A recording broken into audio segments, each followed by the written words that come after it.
কামৰূপৰ সোণতলীৰ এখন জৰাজীৰ্ণ কাঠৰ দলঙে জিয়াটো ভোগাইছে ৰাইজক। বকু সমষ্টিৰ অন্তৰ্গত সোণতলীৰ পুৰাণ গাঁও মথাউৰি সংযোগী কাঠৰ দলংখন জহি খহি যোৱাৰ ফলতেই যাতায়াতৰ ক্ষেত্ৰত দুৰ্ভোগ ভুগিব লগা হৈছে অঞ্চলবাসীয়ে। জৰাজীৰ্ণ দলংখনেৰে অত্যন্ত বিপদসংকুলভাৱে বিদ্যালয়লৈ অহা যোৱা কৰিব লগা হয় প্ৰায় 15খন গাঁৱৰ কণ শিক্ষাৰ্থীয়ে। দীৰ্ঘদিন ধৰি এখন পকী দলং নিৰ্মাণৰ বাবে ৰাইজে দাবী উত্থাপন কৰি আহিছে। বিভাগীয় কৰ্তৃপক্ষই কোনো গুৰুত্ব নিদিয়াৰ অভিযোগ উত্থাপন কৰি আহিছে। স্থানীয় জনপ্ৰতিনিধিৰ বিৰুদ্ধেও ক্ষোভ উজাৰিছে অঞ্চলবাসীয়ে।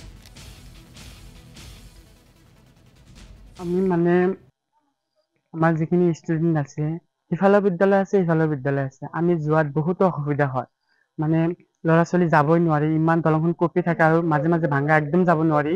গতিকে আমি অসম চৰকাৰক অনুৰোধ জনাওঁ যে এইখন দলং আমাৰ সোনকালে ঠিক কৰি দিব লাগে।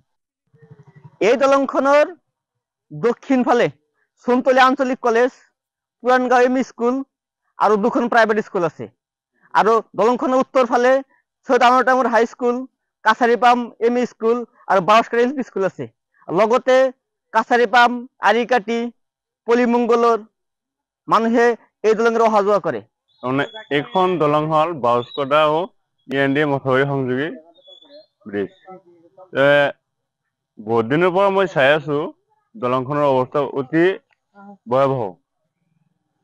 আমি আমাৰ MLA বাইদেউক কওঁ যে অতি সোনকালে যাতে এইখন ব্ৰিজ মেৰামতি কৰি দিয়ে।